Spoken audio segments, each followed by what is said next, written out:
Shalom, shalom, shalom. First and foremost, I do give all honor and all praises to Yahweh Bahashem, Yahweh Shai Bahashem, B'Kahakwadash. Next, double honors to the elder apostles and bishops of Great Millstone, from whom I've learned this 100% truth. Salutations to the hopeful elect who are scattered in the four corners of the earth, including the speckled birds. Shalom to the sincere sisters who are listening and learning in silence and keeping the order to the best of their ability. All right. Shalom, Brother Kapasha, coming to you once again with a brief lesson, Lord willing. This lesson will be edifying. Just had some thoughts in my mind. We are definitely in the end times, Israel. You so-called Negroes, Latinos, Native American Indians, we have to really put all our trust in the Lord, Yahweh Bahashem, Yahweh Shai. As it says right here in Proverbs, the 3rd chapter, starting with the 5th verse, it says, trust in the Lord with all thine heart, not with part of your heart. Don't have one foot in this truth and one foot in the world. Don't be trying to, put on another hat, like so to speak, like when you say that you're an Israelite, you're an Israelite, and you say you believe in this truth, but yet you want to put a somewhat of a Christian twist on it. You see, you want to continue to be in the harlot houses they call churches. No, you being somewhat double-minded. You see? So, you got to put all of your trust and all of your mindset in this truth. This truth is the only thing that is going to stabilize you. Let me get that. It's because it says, and I'm going to come back to this trust. Because how are you going to trust? How are you going to be stabilized in this truth? In this truth, when you don't fully trust in these scriptures. Let me get it. Isaiah 33:6. All right, you get it. Just thoughts that I think about doing while I'm doing my work, on the job. All right, it says here, Isaiah 33:6 reads, and wisdom and knowledge shall be the stability of thy times and strength of salvation.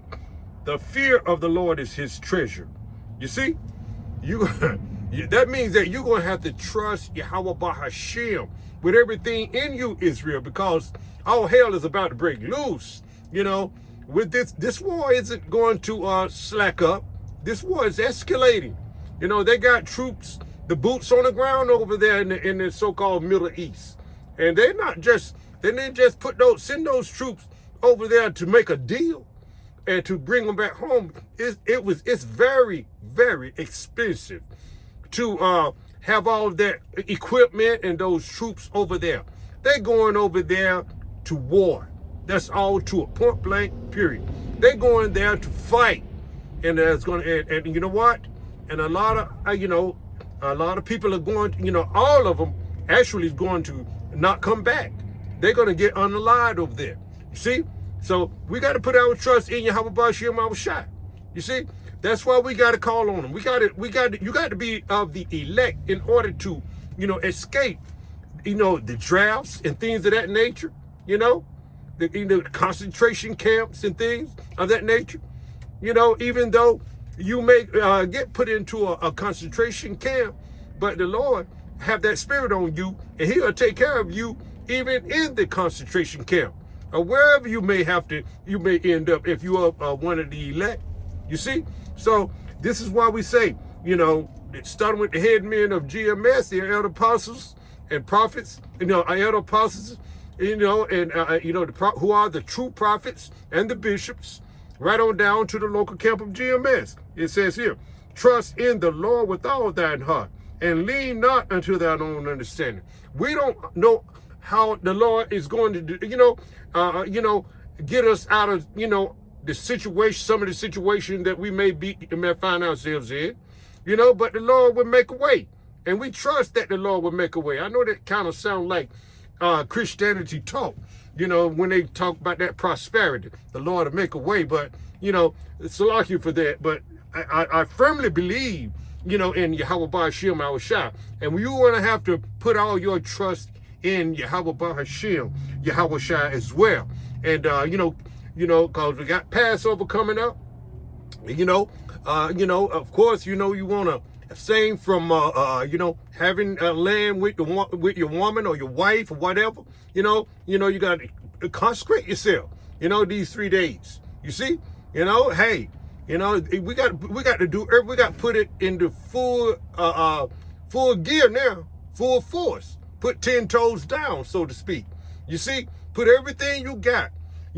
Always meditate on these words and on these laws in these the statutes and commandments that the Lord has given us to do, and continue to pray and fast, and trust in Yahweh Ba'ashem Yahushua. Let me read this again. It says, trust in the Lord with all thine heart, and lean not unto thine own understanding. Don't believe your mom, your aunt, your father, if they're not in this truth. You can't go with what they was raised in or how they raised you. You can't go with that, Israel. You can't be sympathetic and be soft, like that. You got to go with this truth. The Lord said he came to bring a sword. So therefore you're gonna have to separate your mindset and be if you're a man in it, you become a real man in this and do this work. And let no one turn you away from doing what's right. This, and because this wisdom and knowledge will stabilize you. Let me read that again as well. Then I'm going to close it out. I just want to put something out there. Words of encouragement, so to speak. All right, it says here, Isaiah 33:6, and wisdom and knowledge shall be the stability of thy times and strength of salvation. The fear of the Lord is his treasure. So fear Yahweh Ba'ashem Yahushua, not your mom, not your aunt, not your dad, not your job or anything, or losing anything. Put all your trust, hope in Yahweh Ba'ashem Yahushua. All right, Lord willing, this was edifying. I'm gonna end it right there. Until the next one, Shalom.